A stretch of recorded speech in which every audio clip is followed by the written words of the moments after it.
بسم اللہ الرحمن الرحیم اما پارہ سورہ انشقاق کے سبق نمبر 6 میں خوش آمدید۔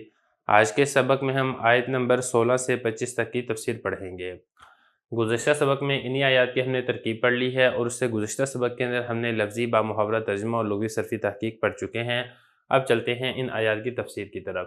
دیکھیں یہ جو آیات ہیں فلا اقسم بالشفق سے لے کے یہاں تک والقمر اذا اتسق، یہاں تک اللہ رب العزت نے 4 چیزوں کی قسم کھائی ہے۔ ان میں سے پہلی چیز ہے شفق۔ شفق کے بارے میں 2 قول آتے ہیں۔ شفق کے بارے میں پہلا قول یہ ہے کہ اس سرخی کو کہا جاتا ہے جو سورج کے غروب ہونے کے بعد آسمان کے کنارے کے اوپر رونما ہوتی ہے، یا دوسرا قول اس کے اندر یہ ہے کہ طلوع آفتاب کے وقت جس وقت سورج کی شعاعیں اور کرنیں ذرات کے اوپر پڑتی ہیں تو اس وقت ابتداءً آسمان کے اوپر سرخ رنگ رونما اور نمودار ہوتا ہے، اس کو شفق کہا جاتا ہے۔ تو اللہ تعالیٰ ایک تو اس سرخی کی قسم اٹھا رہے ہیں، دوسری اللہ تعالیٰ نے قسم اٹھائی ہے رات کی، اور تیسری اللہ تعالیٰ نے قسم اٹھائی ہے وما وسق، جس کو رات سمیٹ لے۔ اب وما وسق جس کو رات سمیٹ لے، اس سے کیا مراد ہے؟ دیکھیں اس کے بارے میں 2 قول آتے ہیں۔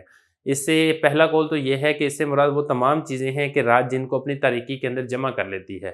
دن کے اندر ہر چیز روشن ہوتی ہے، لیکن جب رات کی تاریکی چھا جاتی ہے تو گویا کہ رات اس کو اپنی آغوش کے اندر سمیٹ لیتی ہے، وہ کوئی چیز نظر نہیں آتی ہے۔ ایک قول تو یہ ہے، یعنی ہر وہ چیز جس کے اوپر رات کی تاریکی چھا جاتی ہے۔ دوسرا قول یہ کہا گیا کہ وما وسق سے مراد وہ چیزیں ہیں جو عادتاً دن کی روشنی میں ادھر ادھر پھیل جاتی ہیں، اپنے گھروں سے نکل جاتی ہیں، رات کو سب سمیٹ کر سمٹا کر اپنے گھروں میں اپنے گھونسلوں میں واپس آ جاتی ہیں۔ انسان ہے دن کے اندر کام کاج کے لیے باہر نکلتا ہے، جب رات ہوتی ہے تو واپس اپنے گھر آ جاتا ہے۔ چرند ہیں، پرند ہیں، جانور ہیں، سارے کے سارے دن کے اندر باہر نکلتے ہیں اور رات کو اپنے ٹھکانے کے اندر، اپنے گھونسلے کے اندر، اپنے غاروں کے اندر واپس لوٹ آتے ہیں۔ تو اس سے مراد وہ تمام جاندار ہیں جو رات کی تاریکی میں اپنے گھروں کو واپس لوٹ آتے ہیں، تو گویا کہ رات نے ان کو سمیٹ لیا ہے۔ چوتھی جو اللہ تعالیٰ نے قسم اٹھائی ہے وہ ہے چاند کی اذا اتسق، جب وہ پورا اور مکمل ہو جائے۔ دیکھیں جس وقت چاند یعنی 14ویں رات کا چاند ہوتا ہے، جب وہ مکمل ہو جاتا ہے تو اس وقت اس کی روشنی بھرپور ہو جاتی ہے، تو اللہ تعالیٰ اس وقت کے چاند کی بھی قسم اٹھا رہے ہیں۔ گویا کہ چاند کے مختلف حالات ہیں۔ پہلے چاند انتہائی باریک ہوتا ہے اور اس کی روشنی بہت ہلکی ہوتی ہے، پھر آہستہ آہستہ وہ بڑھنا شروع ہو جاتا ہے اور اس کی روشنی میں بھی اضافہ ہوتا چلا جاتا ہے، یہاں تک کہ 14ویں کی رات میں وہ چاند مکمل بن جاتا ہے، جس کو بدر کامل کہا جاتا ہے۔ تو ان 4 چیزوں کی اللہ رب العزت نے قسم اٹھائی ہے۔ تو ان 4 چیزوں کی قسم اٹھانے کا مقصد یہ ہے کہ جو جواب قسم ہے اس کے مضمون کو پختہ کرنا ہے، اور جواب قسم کیا ہے وہ اس کے بعد اگلی آیات میں آ رہا ہے۔ جواب قسم یہ ہے کہ تم ضرور بے ضرور ایک درجے کے بعد دوسرے درجے میں سوار ہوگے، یا ایک سیڑھی کے بعد دوسری سیڑھی پر چڑھو گے، یا ایک حالت سے دوسری حالت پر منتقل ہوگے۔ مطلب یہ ہے کہ انسان ہیں اور اسی طریقے سے جنات ہیں، یہ ہمیشہ ایک حالت پر باقی نہیں رہتے ہیں۔ اپنی تخلیق سے لے کے موت تک انسان کی حالتیں بدلتی رہتی ہیں۔ بچپن ہے، بچپن میں انسان کمزور ہوتا ہے، جیسے جیسے جوان ہوتا ہے ویسے ویسے وہ طاقتور ہونا شروع ہو جاتا ہے، پھر جیسے جیسے بڑھاپا آتا ہے تو دوبارہ کمزوری کی طرف وہ آتا رہتا ہے۔ تو انسان کی جب حالتیں تبدیل ہوتی رہتی ہیں، اسی طریقے سے کبھی اس پر غمی لاحق ہوتی ہے، کبھی اس پر خوشی لاحق ہوتی ہے، کبھی وہ امیر ہوتا ہے، کبھی وہ غریب ہوتا ہے، کبھی وہ صحت مند اور تندرست ہوتا ہے، کبھی اس کو بیماری کے اندر وہ مبتلا ہو جاتا ہے، اس کی حالت اور کیفیت وہ تبدیل ہوتی رہتی ہے، کبھی خوشی آتی ہے، کبھی غم آتا ہے۔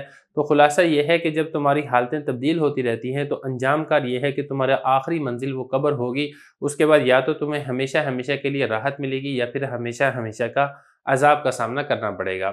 تو لہذا عقل مند انسان وہی ہے جو اپنی بدلتی حالت کو دیکھ کر اس بات کو سمجھ جائے کہ میں عنقریب اس دنیا سے دار آخرت یعنی اللہ تعالیٰ کی طرف منتقل ہو جاؤں گا، تو میں وہاں جانے سے پہلے وہاں جانے کی تیاری کر لوں۔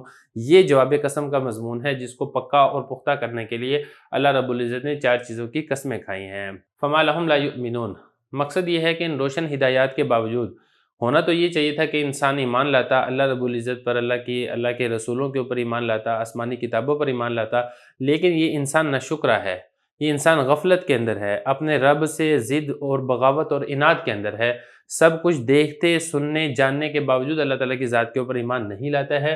وَإِذَا قُرِئَ عَلَيْهِمُ الْقُرْآنُ لَا يَسْجُدُونَ، اور جب اس کے سامنے قرآن پڑھا جاتا ہے جس میں واضح ہدایات موجود ہیں تو یہ لوگ سجدہ نہیں کرتے ہیں۔ سجدہ کرنے سے کیا مراد ہے؟ دیکھیں سجدہ کرنے سے مراد ہے جھکنا۔ مقصد یہ ہے کہ یہ لوگ اللہ تعالیٰ کے احکام کے سامنے اپنے سر کو نہیں جھکاتے ہیں، بلکہ یہ اکڑ کرتے ہیں، تکبر کرتے ہیں۔ بل الذین کفروا یکذبون، وہی والی بات ہے، اطاعت نہیں کرتے ہیں بلکہ کافر لوگ تکذیب کرتے ہیں، جھٹلاتے ہیں۔ واللہ اعلم بما یوعون، اور اللہ تعالیٰ اس چیز کو بخوبی جانتا ہے جو یہ لوگ اپنے دلوں کے اندر چھپاتے ہیں، یعنی ان کے دلوں کے اندر اللہ تعالیٰ کی کتنی دشمنی ہے، اللہ کے رسول کی ان کی کتنی تکذیب ہے، کتنی ضد ہے، کتنا عناد ہے، کتنی بغاوت ہے، کتنی دشمنی ہے، یہ ساری کی ساری چیزیں اللہ رب العزت بہت خوبی طریقے سے جانتے ہیں۔ تو لہذا اللہ رب العزت نے ارشاد فرمایا فَبَشِّرْهُم بِعَذَابٍ أَلِيمٍ، اے محبوب صلی اللہ علیہ وسلم ان کو اس دشمنی کی وجہ سے، اس بغض اور عناد کی وجہ سے دردناک عذاب کی خوشخبری سنا دو۔ ویسے تو یہ خوشخبری نہیں ہے، لیکن بطور طنز کے ان کو مزید تکلیف پہنچانے کے لیے اس کو خوشخبری سے تعبیر کیا جا رہا ہے۔ إِلَّا الَّذِينَ آمَنُوا وَعَمِلُوا الصَّالِحَاتِ لَهُمْ أَجْرٌ غَيْرُ مَمْنُونٍ، ہاں وہ لوگ جو رحمان کے سامنے تکبر نہیں کرتے ہیں، تواضع، عاجزی اور انکساری کرتے ہیں، اللہ تعالیٰ کے احکام کی فرما برداری کرتے ہیں، ان لوگوں کا جو حشر ہوگا وہ کفار جیسا نہیں ہوگا، ان کو دردناک عذاب کا سامنا نہیں کرنا پڑے گا۔ یہی فرمایا کہ جو لوگ ایمان لے اور اعمال صالحہ کرتے رہے ان کو اجر ملے گا، اللہ رب العزت کی جانب سے ایسا اجر ملے گا جس پر احسان نہیں جتلایا جائے گا۔